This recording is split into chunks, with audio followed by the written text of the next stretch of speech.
In 1940, SOE had set up an organization which would spread its secret networks into the heart of occupied Europe.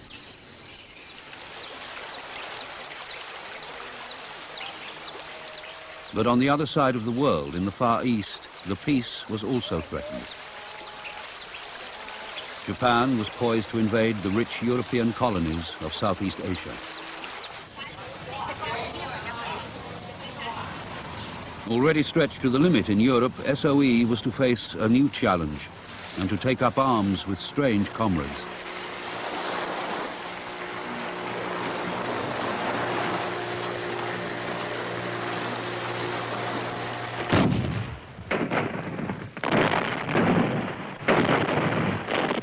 In 1940, the Japanese were already at war with China.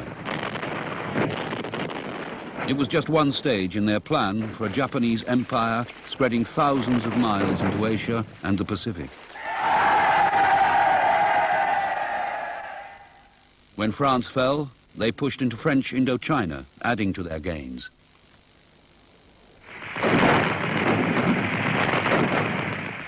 It would be a useful launching pad in the military gamble which was to follow. Vichy French leaders weakly agreed to peaceful occupation and use of their airfields. By March 1941, the Japanese were just a few hundred miles from Malaya and the naval base of Singapore, poised for their first step into British territory.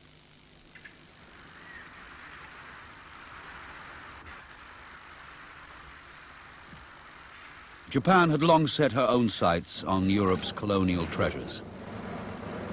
Malaya was an especially glittering prize, supplying half the world's rubber and tin, resources which had become vital in wartime. Malaya's exports passed through Singapore, Britain's principal naval base in the Far East, crucial to the security of Southeast Asia. In a city already teeming with secret agents, SOE set up the Oriental Mission, its first outpost in the Far East. Headquarters were in the Cathay Building, Singapore's first skyscraper.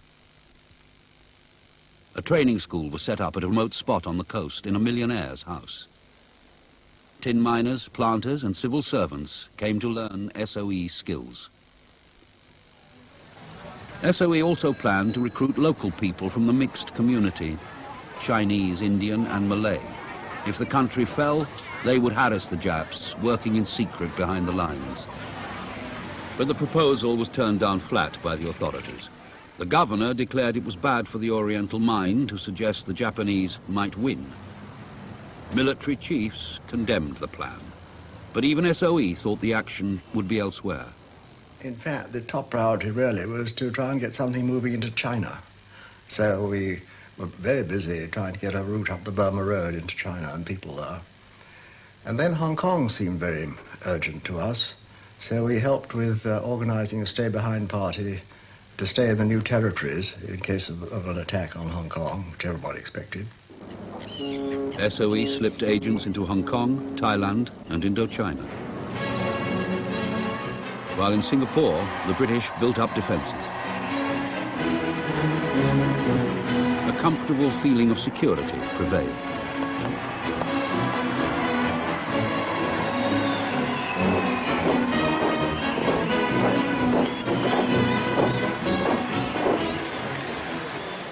But military chiefs underestimated the skill and cunning of the Japanese.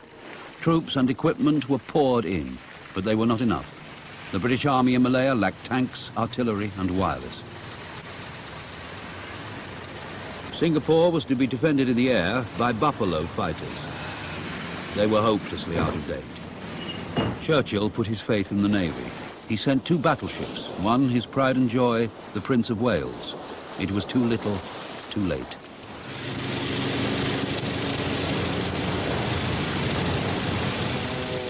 In September 1941, the Japanese had made the decision to go to war against the Allies. They knew they must make a first strike to succeed. And soon after dawn, on December the 7th, the Japanese struck at the US Pacific Fleet in Pearl Harbor.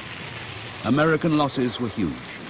In less than 2 hours, the Japanese destroyed or damaged 18 ships, 347 planes, and killed or wounded 3,500 men. At the same time, Japanese troops invaded Thailand and Malaya.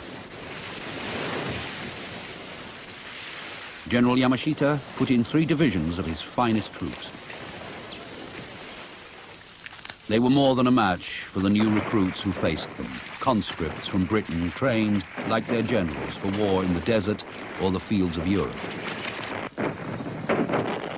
The Japanese knew how to fight in the jungle. The British did not. And as British troops retreated, the Japanese came after them on bicycles. Unorthodox tactics and more than a match for the hidebound British military. It seemed there was no obstacle to the Japanese advance.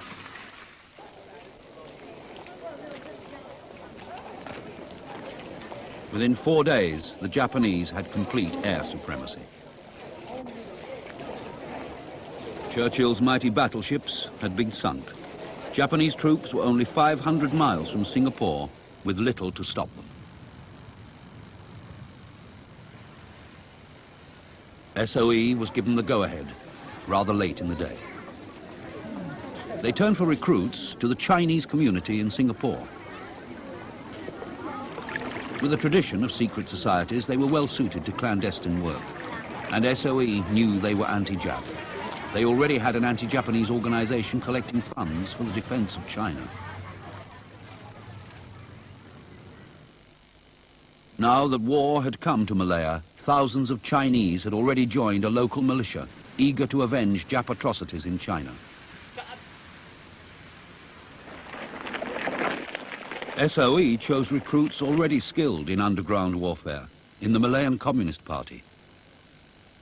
Until June 1941, on Moscow's orders, these men had waged war against the British, fomenting strikes and trying to undermine the British war effort. But when Hitler invaded Russia, communists throughout the world had been ordered to back the Allies. A deal was done. Communist prisoners were released from jail to join SOE. The first group was picked up from a street corner in Chinatown and taken to Jim Gavin's training school. They were apt pupils. When these communists arrived, they were all frightfully young, sort of teenagers, with no ties at all, ready to do anything, quite intelligent, very fit. So they were, and very disciplined. They did exactly as their cell leader told them. So they were easy to train. SOE began to plant small groups of Chinese guerrillas in the Malayan jungle.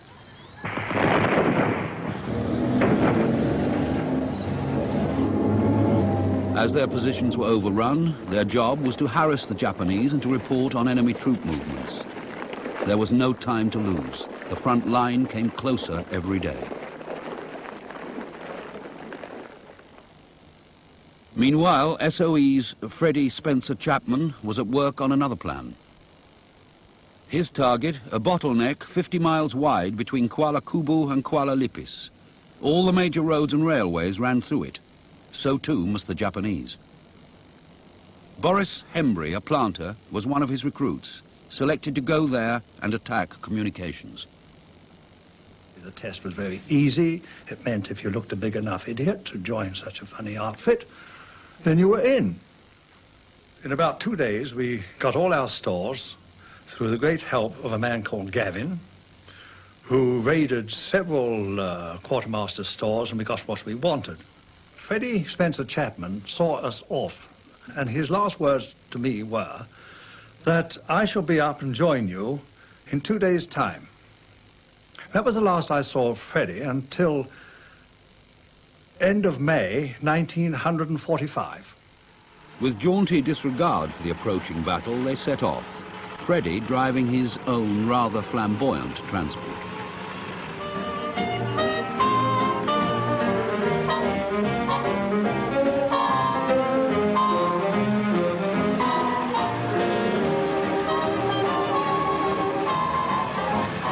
Between them, the 8 groups had one wireless transmitter, the only one to be had in the entire Singapore mission. Embry's group took it, and spent their first night in a police station. We slept in the cells, I remember, because there were bunk beds there. At about 4 o'clock in the morning, we were awakened by a man shouting out, "Who are you and what the hell are you doing?" So we got out. We saw a British officer in a jeep. And we said, "What's the trouble?" He said, "Well, what are you doing here?" So we told him. He said, "Well, do you realize the Japanese are a mile away, the line has been broken, and that the only thing you have between you and the Japanese is an anti-tank gun?" Hembry abandoned the comfort of the police station and took cover in the jungle. Meanwhile, Spencer Chapman had gone to join his own party 15 miles away at Sungi Sempan. They had found an excellent site near a power station, ideal for a base camp. From the power station, a pipeline ran up into the jungle, and at the top, they made their camp. But not for long.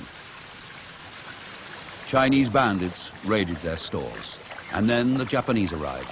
Freddie decided to abandon the camp and walk the 15 miles across jungle-clad hills to join Hembry. Sapper John Sartin was in the party. For him, the walk became a nightmare. Once we'd lost our footpath, it was absolute murder. It was just full of leeches and mosquitoes by the million, and they're at you all day and all night. But these leeches, they had teeth in, and they used to stick in your hand. Well, if you pull them off, they pull the skin off too, and left poison in your skin. But you had to force your way through, and the only thing we had was one parang between the three of us. And it meant taking turns chopping the stuff down so we could get through. But Freddie's party never caught up with Hembry. As they struggled across the main range, the Japanese overran Hembry's position. British troops, routed at Slim River, had withdrawn. The road south, littered with the debris of a retreating army, had been cut. Hembry's supply dump had been raided by bandits. Wireless and money had gone. They had no option but to call the whole thing off. Not only had we no Freddie Chapman, no leader, no plans, no maps, but now we had no guns, no arms, no food, no clothes, nothing. We got to get back and rejoin the British lines as quickly as possible. But the British Army were in lorries, going back at the rate of 40, 50 miles a day. We were on our flat feet. At the most, we could expect to do 5. In the event, sometimes we didn't do 1. Then it started to rain. It rained, and it rained. We were sopping wet in minutes. The going was getting even worse, and we had found ourselves in a thorn jungle. Our skin was ripped to pieces, our clothes were ripped to pieces. There was no point in going back. We had to keep going.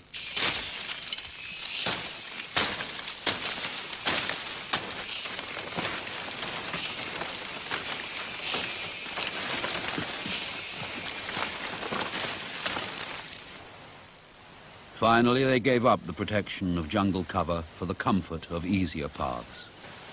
They took to plantations and even main roads. Not one person gave us away. It was absolutely remarkable. Now, I put that down to the fact that we could talk the language. We could joke, and we did joke. We told them this is a temporary setback. The British Army will be returning in about 3 weeks or less than a month. Little did I know it would be 3 3/4 years. Hembry was lucky. He managed to escape by fishing boat to Sumatra, thence to Singapore. But what of Spencer Chapman?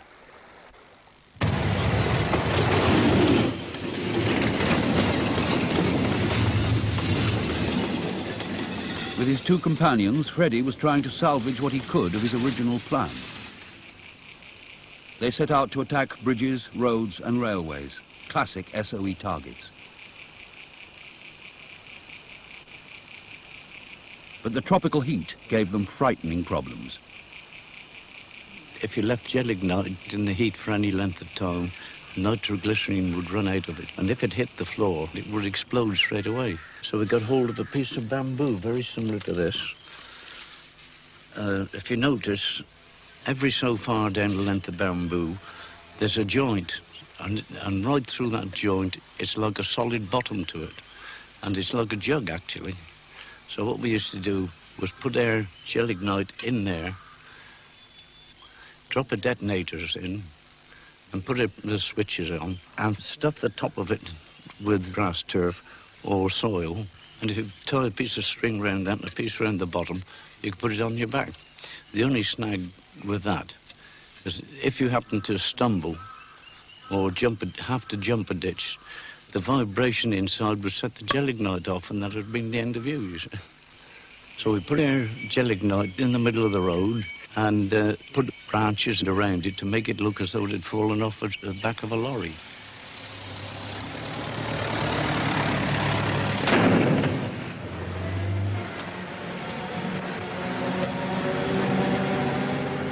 For 2 weeks, Chapman and his saboteurs roamed the Malayan countryside. Japanese convoys had to reckon with the ingenuity and daring of the SOE team. The three men showed what might have been achieved by SOE's original plan for stay-behind parties. In one mad fortnight of sabotage, they derailed 8 trains and blew up 15 bridges. They held down over 2,000 Japanese troops, killed or wounded at least 500, and destroyed over 40 motor vehicles. But short of explosives, their sabotage spree was at an end. Like the Japanese, they took to bicycles and headed for the coast. We came down the Gap Road and we found 3 sandbag walls 6 foot high stretching across the road. There was a gap in the middle, and just as we were going through this gap in the wall, I heard a yell behind me.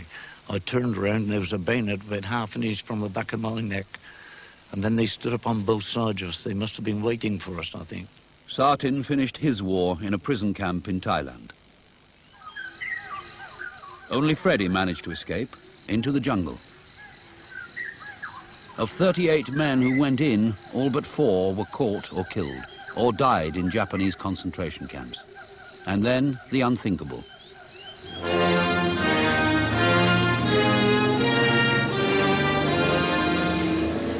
Singapore fell to the Japanese.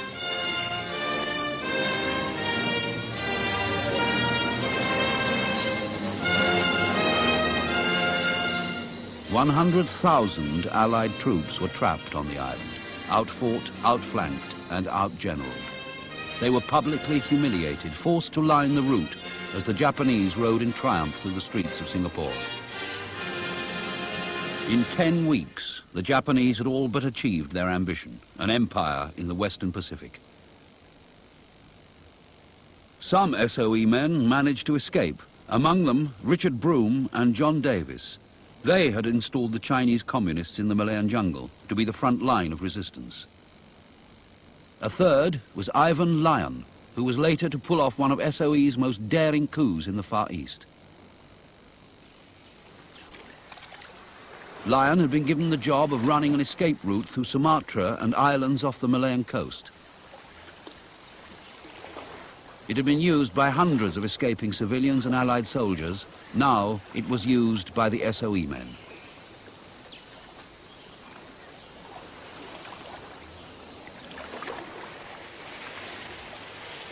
"18 men packed into a tiny boat designed for coastal waters. Lyon was navigator. For 10 days they made slow progress along the coast until they ran into their first storm. John Davis recalls. The Sardana Johannes, a Malay trading prau, had been built saucer-like in order to be able to operate in shallow waters. The result is that a tremendous roll set up. In fact, we really thought at one time that we were going to roll ourselves completely over. And then, horror of horrors, the water, which had been stacked in kerosene tins all round the mainmast, began to break loose. There was only one thing to be done.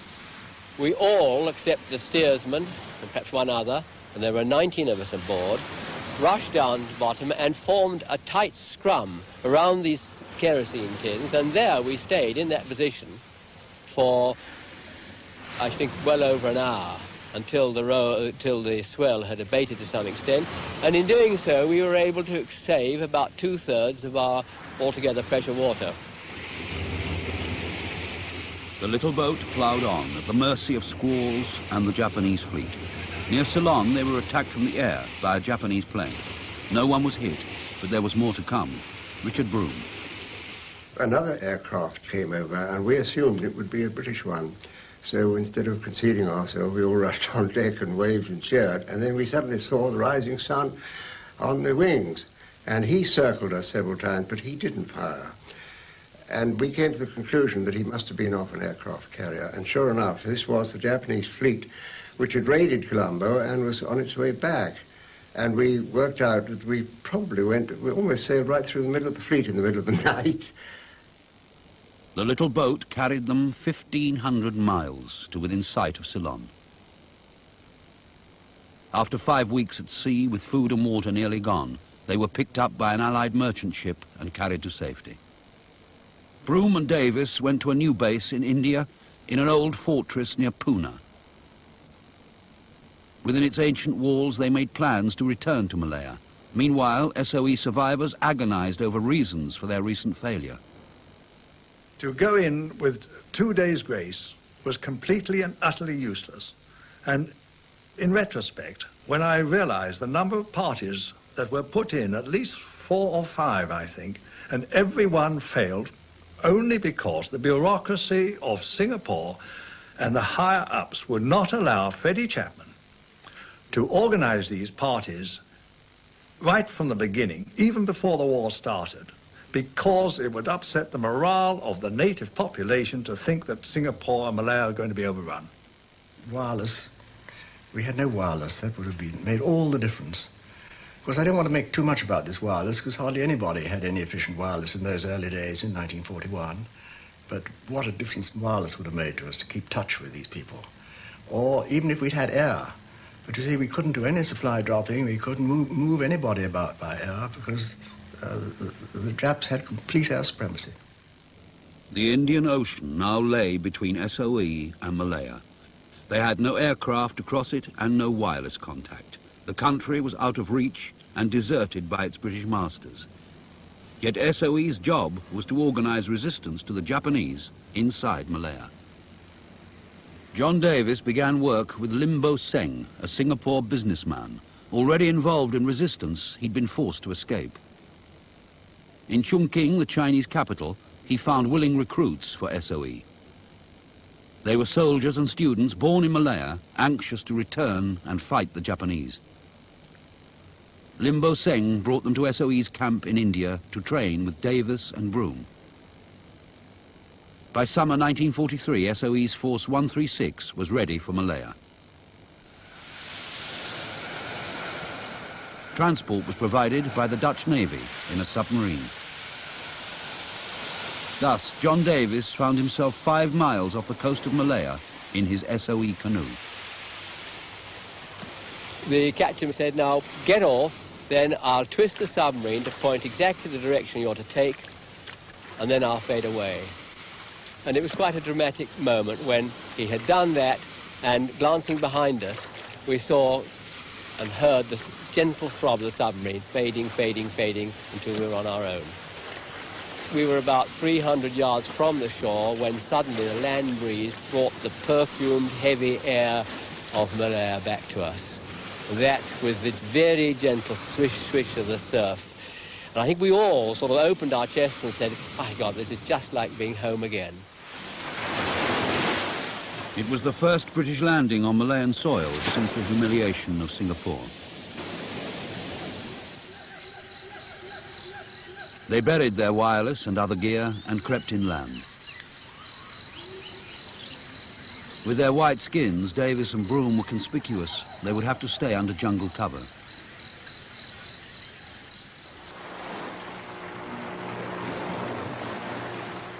Meanwhile, Agent Ah Tsing had gone to nearby Pangor Island to buy himself a boat, the only means of communication with the outside world. Under cover as a fisherman, he had a second job, vital to the success of Davis's mission: to make contact with SOE's communist guerrillas, left in hiding by Broome and Davis before Singapore fell. Davis heard they collected funds from local fishermen. He gave orders to Ah Tsing: "Buy your way in." 结果他们一队人员又多一点钱，我刚好嘛，我就跟他讲，我可以给你们多一点钱，可是你们要找陈平来看我。 Chen Ping was leader of the local communists and in touch with party chiefs, a vital contact for Davis.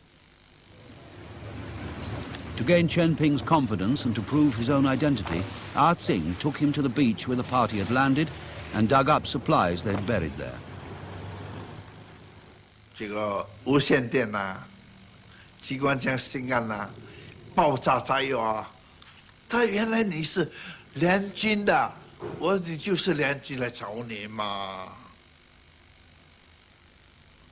后来陈平就很相信我，他说现在还没有公开的时候，你还是带我回你那个队里面去。 Chen Ping brought news of the 7 communist groups left behind in the jungle by SOE. They had expanded into a military organization calling itself the MPAJA, Malayan People's Anti-Japanese Army, with units throughout the country. Chen Ping's men began to work with Davis, smuggling the extraordinary news of this ready-made force to SOE. Once a month, the fishing boat set out for the open sea beyond Pankor. At 9 Mile Island, it rendezvoused with an Allied submarine. Agents and messages were exchanged in somewhat unconventional ways. We used to write our reports as small as we possibly could and roll them up. And then it was a question of keeping them free of weather. And we had, I can't think why we had them, but I suppose this was thought of before. Anyway, they were put into a French letter. And then they were concealed in various ways. One was at the bottom of a full tin of Andrew's liver salts.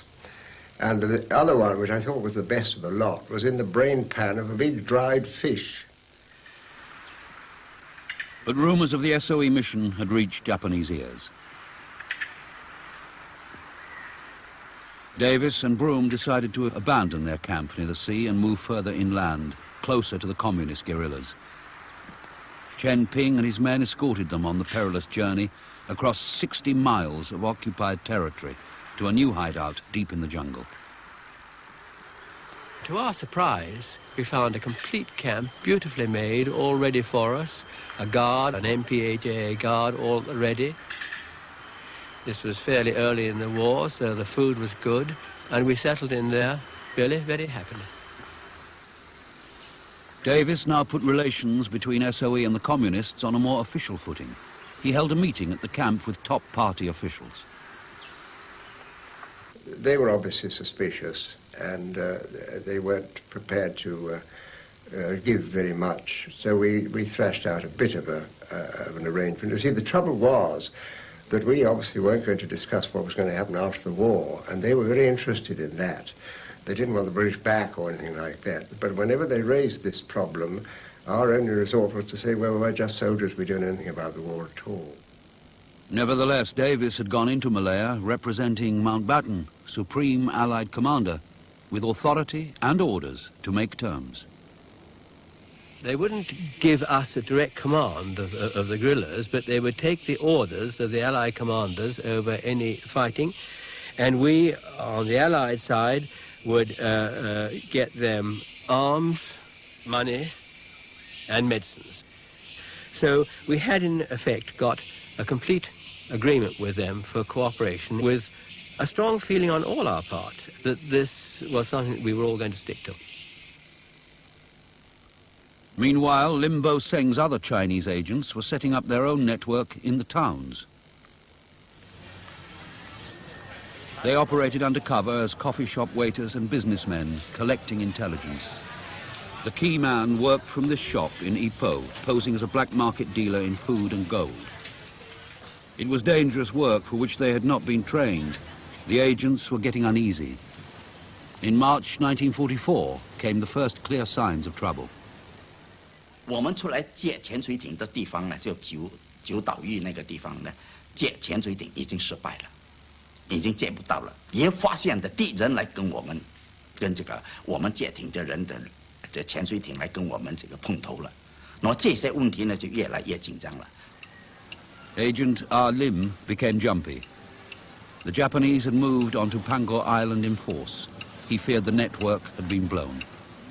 25号晚上，我就在林茂生住的地方跟他同一个晚上。那个晚上，我跟他要求他离开，要求到我流泪，我哭，他没有办法。他说：“林，最后的就是林，你听我的命令。” Next day, R. Lim was arrested in Ipoh at the Oriental Hotel, his warnings unheeded.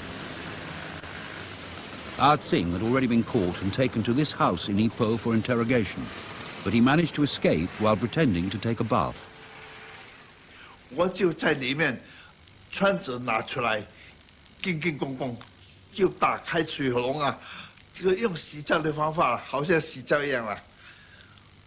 然后，其实水管有开，人没有冲凉啊，我就从那个船门就这样慢慢出来，就从3楼跳到2楼，2楼就透到地上。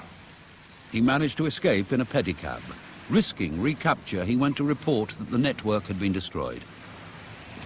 Well, he told us that the thing had been discovered at the Pangor end, that somehow or other the Japs had got hold of this Tauke who'd been running the fishing boats for us, and he had told them what he knew. We always knew he would have to if he was caught by the Japanese. There was nothing else he could do. We never blamed him about that. But from that, they got a line on all our agents outside, including Limbo Singh. There we were. The whole of our organization had perished.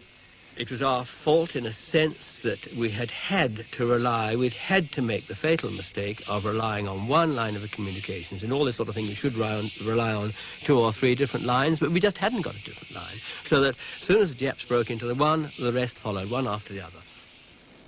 All links with the outside world had gone.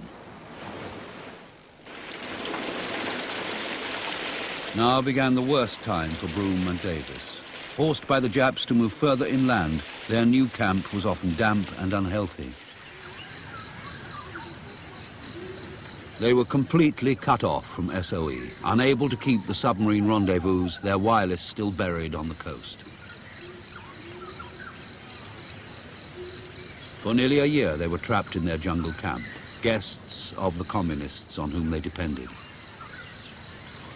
Most of the time they were ill, laid low with malaria and dengue fever, trying to stave off the worst effects of malnutrition, living off what they could find in the jungle.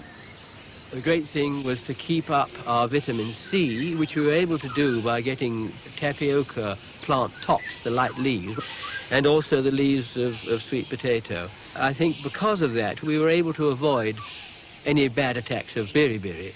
In addition, we usually managed to get up from, despite the troubles and difficulties, from the plains, a little, very scrubby little dried fish, a wonderful fish paste called blachang in Malay, which is really crushed, and I should have thought almost bad, shrimps. But it is the most finest thing possible to eat with just plain rice. 至于这个老鼠啦。青蛙啦、蛇啦，这些是我们在湖上这个好的这个鱼吃的，不多，我们时常要很辛苦了才能够抓到这些东西。那么有一次啊，我们看到3只狗离开它们很远的时候，我们就把它算野狗这样杀掉来吃。那么煮来吃，大家都。尤其是梦游，他们吃了都说很好很好。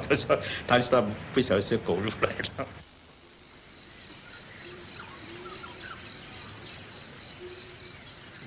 There was very little chance of being attacked by the Japs, and if we had been, we always knew we could get away. So the battle was really against boredom. I made a chess set, and then I made Monopoly. The Chinese would do anything for a gamble, and they got hold of this, and they thought it was wonderful. And there we were in the depths of the Chinese jungle, in the depths of the Malayan jungle, with our Chinese solemnly buying Mayfair and putting up hotels on Piccadilly and that sort of thing. It really was a fairly outlandish event. The great thing we all felt all the time, that we were surviving and we were free. I remember one time I went down to a ladang, that is to say an aboriginal clearing below us to collect some of these sweet potato leaves, and I lay out, and a Jap plane flew right across the sky, high up, nothing to do with me, and I said to myself, by Jove, we're really the luckiest people in the world. We're free, we can go where we like, and think of all our friends, because it was 95% of our friends were all locked up in Singapore. So we were really very lucky.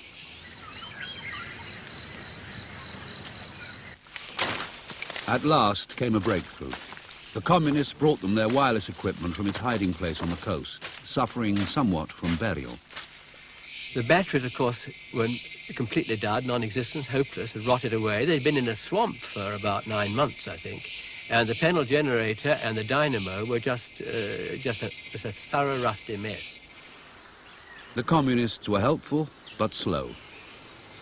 Time and again, they got batteries up to us, which were dud, and the dynamo came up, and that was dud, had to go back. This meant a month or two at a time wasted. Ingenuity won the day. They rigged up a bicycle generator to charge the batteries. And you can imagine there were about 6 of us, usually rather ill and weak people, trying to keep this bicycle going flat out all day.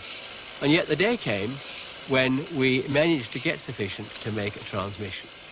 Li Chun, the operator, was an extraordinarily patient fellow and plugged away, and on the 5th attempt, he got through. And we were in communication with the outside world. In Colombo, SOE celebrated with a dinner party. They'd long since given them up for dead. But to be sure that Broome and Davis were not in enemy hands, they tested them out with a riddle about 2 strange characters called Titus and Tamsin. Now, Titus was John Davis's nickname because he had a very big bottom, in fact, was the reason for it. And Tamsin was my wife's name, which is a sort of fairly unfamiliar type of name. So we had the task of replying to this in a way which would really convince them. So John just replied, Titus is here, and says Mrs. Dickinson, which was the person who invented that name for him, apparently. And I said, leave my wife out of this. Well, that was a good start. But then we thought, well, we must do something a bit more convincing than this. And we finished off by saying, are you satisfied now, you bastards? If not, come and peddle the bloody machine yourselves. Well, that really was a masterpiece, because no Jap could have invented that. And so they had another dinner party in Colombo, and all was going well after that. Broome and Davis were back in business after nearly a year.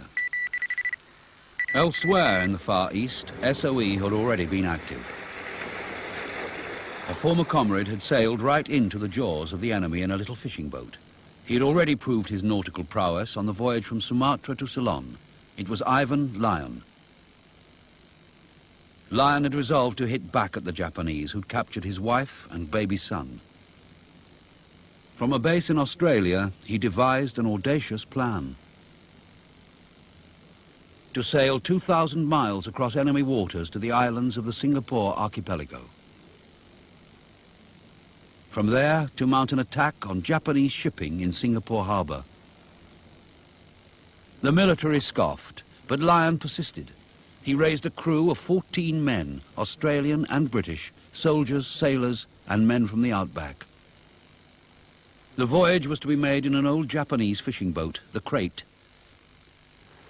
She had already seen active service, ferrying refugees before Singapore fell. On September the 1st, 1943, she sailed from Australia on Operation Jaywick. On the 16th, they were within 20 miles of Singapore harbour, the first Allied vessel to enter those waters since the surrender. Lyon and a chosen team of 5 officers set off in 3 canoes. For several days, they hid among islands south of the harbour, secretly observing Japanese shipping.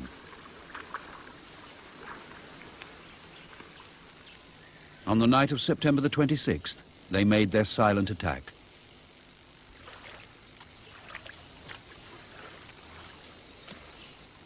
Techniques learned in the locks of Scotland were put to good use in the warmer waters of Singapore.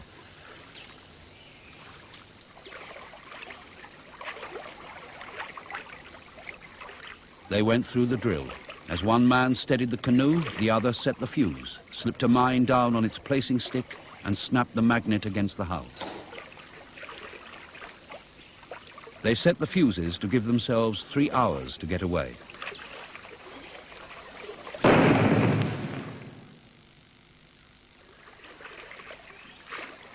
From the safety of nearby Dongus Island, Lyon observed with some satisfaction the results of their night's work. They had sunk nearly 50,000 tons of Japanese shipping. Back in Melbourne, congratulations flowed in. The Japs had been given a bloody nose on their own doorstep, but Lyon was already planning a second, more daring raid. He turned to SOE in London for backing and for less primitive means of launching the attack. Baker Street did not fail him. SOE's Walter Chapman was conducting trials of a new prototype, the Sleeping Beauty submersible canoe.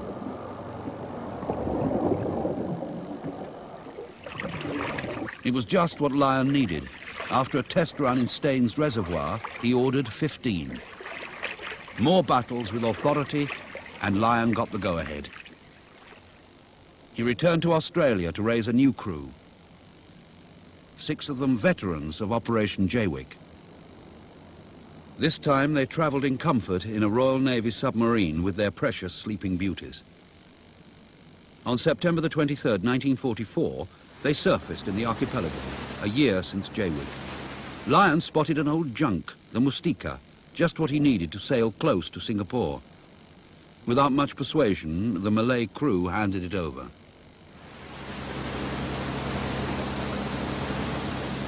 With the Sleeping Beauties stowed on board, the scene was set for Operation Remount. The crew of Porpoise gave 3 rousing cheers. But it was the last anyone was to see of Lyon and his crew. After an encounter with a Japanese patrol boat, Mustika was scuttled. Lyon and his men took cover on the islands, but were relentlessly pursued, and Lyon killed. Those captured were beheaded in a Japanese prison. But elsewhere in the Pacific, the Americans had begun to hit back in the biggest naval battle of all time.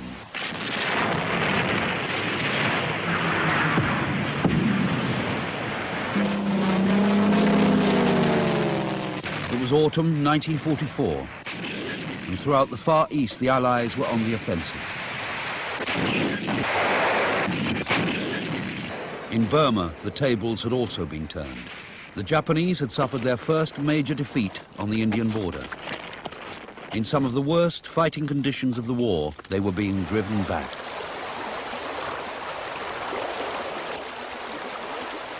Despite the horrors of the monsoon, Allied armies pushed on relentlessly. By the end of 1944, they were set to liberate the whole of South Burma. The Allies had learned the lessons of jungle warfare. They were poised to invade Malaya. In Colombo, SOE was preparing to send in more men to back the invasion. A second mission had already gone in to the communists by submarine from Australia, but new possibilities were opening up. SOE could now reach Malaya by air. Based at Trincomalee in Ceylon was a fleet of Catalina seaplanes.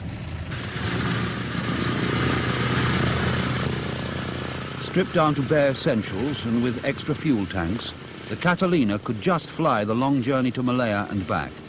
It would take 30 hours to do the round trip.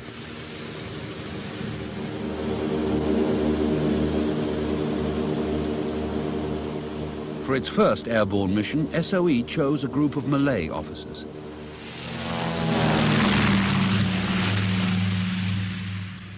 Assured of Chinese support, it was anxious to secure backing from the Malays. But the noisy Catalina was not best suited to clandestine operations. The first moonlit attempt was aborted when the pilot spotted enemy shipping. They tried again 3 days later, having well and truly alerted the Japanese. When we came out second time, they were more or less ready, waiting for us. I felt so disappointed at not doing anything. Therefore, I decided that I would try to fool the Japs by pretending to be working with them. Locked up in this house, Ibrahim worked out a risky plan to turn the tables on his captors. He agreed to work for them as a double agent. They brought him his wireless set. Watched closely by his guards, he tapped out his first message to SOE, secretly adding a code which told them he was in Japanese hands. Deception branch took over and began a game with the Japanese. The Japanese captain fed Ibrahim false information to mislead the British. But they too were cooking up misinformation. They told Ibrahim of plans for an Allied landing on northern beaches. He passed this on to the Japs, who moved up troops in readiness. The invasion was indeed planned, not for the north, but the south. It was a complex game of double bluff. While Ibrahim played it, SOE wondered, would other Malays risk their lives, like him, in the resistance? SOE had begun to supply John Davis's guerrillas, but they did not want the Chinese communists to be the only conquering heroes. The question was, had Malays accepted the Japs? Of course, with the arrival of the Japanese, there came also the huge Japanese propaganda machine that provided the kind of story that all would be nice and golden and things would be cheap.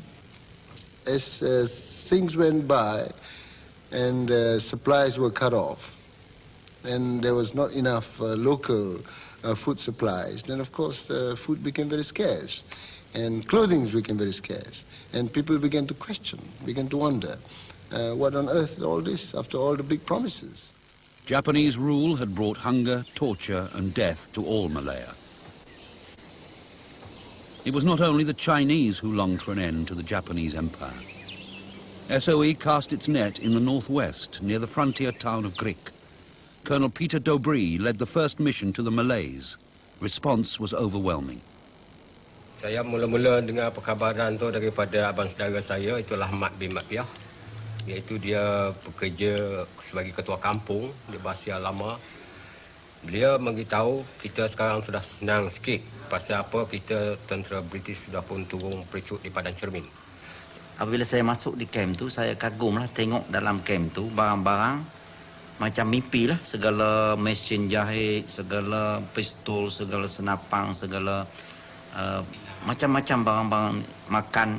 Kemudian saya tengok ke atas siling ni, dia punya peracuk tu beratus-ratus ada. Feeding all the recruits became a problem. Dobry sought help from a local man. Dia kata paksa nak guna kau kan nak pakai budak-budak gerila ni banyak. Sampai sepuluh-puluh, sampai beribu budak gerila ni. Dia kata bagian daripada Colombo tak cukup. He bought food secretly at night and used his father's elephants to carry it to the camp. Maklumlah masa-masa Jepun tu bahaya. Bahaya besar lah. Taklah darah sebut orang kata potong bunuh, potong kepala tak tentu. The Malays spread rumors that there were thousands of British soldiers in the jungle. The Japs became jumpy. They knew that scores of Malays had gone into the jungle to join the British, so many that some of the villages were deserted.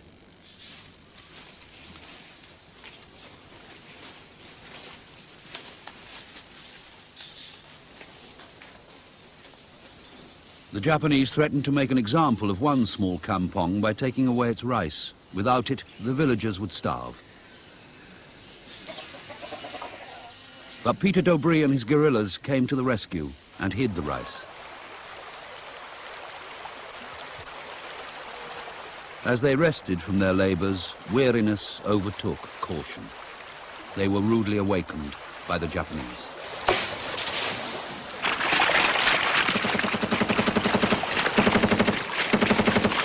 Ismail bin Limbut was there. Pukul 5 pagi lebih kurang, saya jaga gak situ, tunggu situ, perak kayu tu. Kan dia pun sudah masuk ikut sungai ni mari. Kan saya beritahu lah kan, dia kabar ambil kabar semua, kan beritahu penguluran ni dia tembok. Tembok tu kan ke belakang tuan beri sana, dia lewat ikut sungai pergi bawah. Lepas dia lewat sana dia kena peluru sini. Kan saya pun ingin ambil kabar lagi sini lah. Dobree was forced to withdraw, but meanwhile 3 other missions had gone into the Malays, one led by Major Douglas Richardson. Guided by relays of Aboriginals, he was on his way south down the Perak River to towns and villages in the heart of Malaya.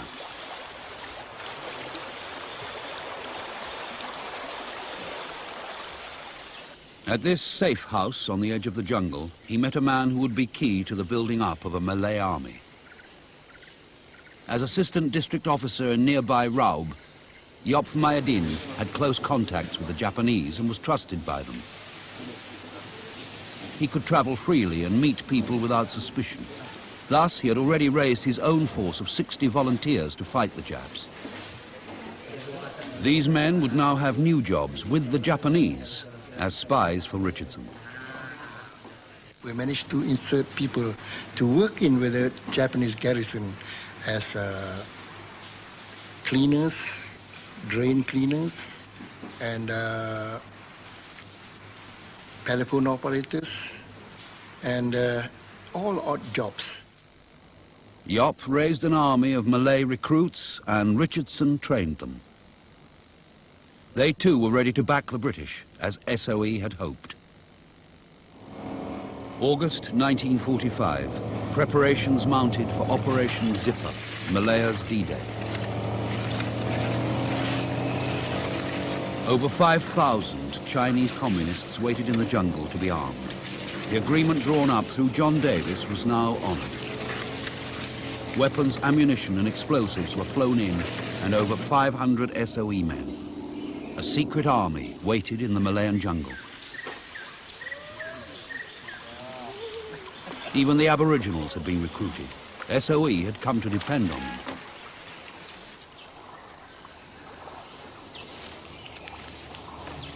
They acted as guides and kept watch on the Japs. They cleared sites in the jungle to receive supply drops. They ferried arms and ammunition.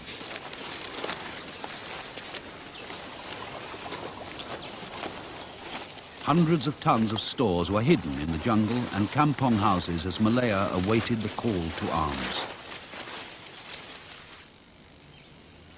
Then, unexpectedly, the war was over.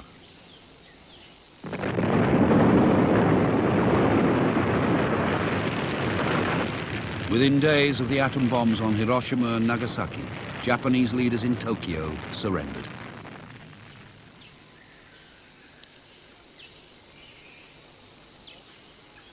In the uncertain dawn which followed, Peter Dobree's men crept out of the jungle.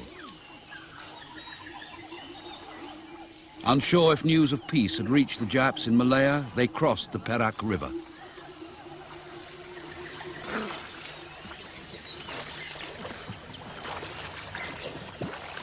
In the tense days before the British Army reached Malaya, SOE men took on a new role as guardians of an uneasy peace. Communist guerrillas came down into the towns and began to take the law into their own hands. Japanese troops turned policemen.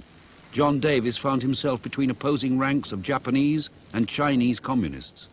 In the early morning, there was a sound of rifle fire.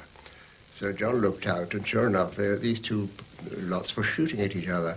And John had a Union Jack by that time, which he stuck on the end of a stick and walked out into the street waving it and stopped the battle. It was really straight out of Kipling almost. At last, the surrender became official.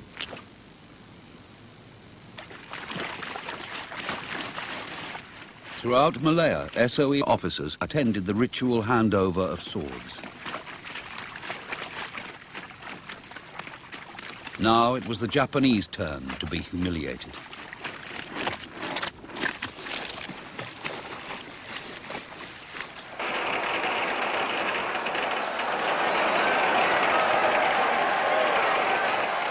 But as the celebrations began, The Japanese threat began to give way to a new one.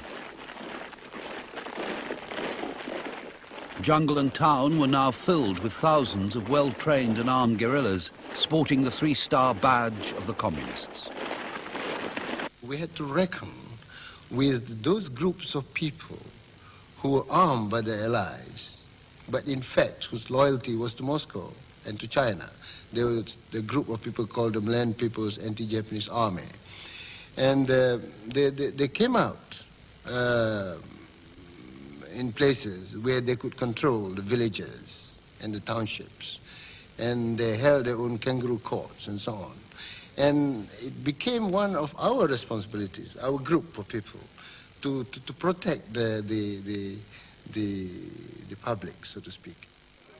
There was no doubt that the MPAJA was subject to a new command. With the war over, they were officially disbanded, paid off, and in theory, disarmed.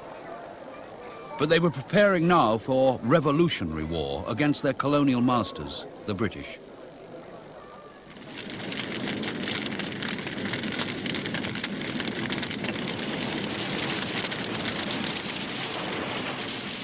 Within 3 years, former comrades had turned enemy. Tactics learned from SOE were used as communists fought to seize power in Malaya. SOE had armed communist guerrillas throughout Europe and the Far East. In Malaya, the British themselves had to face the consequences. To win a war which had threatened the freedom of the world, a Pandora's box had been opened.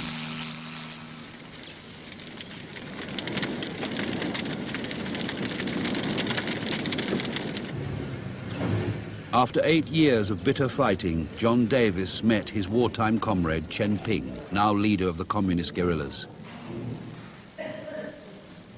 It was a vain attempt to reach agreement. Did Davis and Broome now regret SOE's wartime decision to back the communists?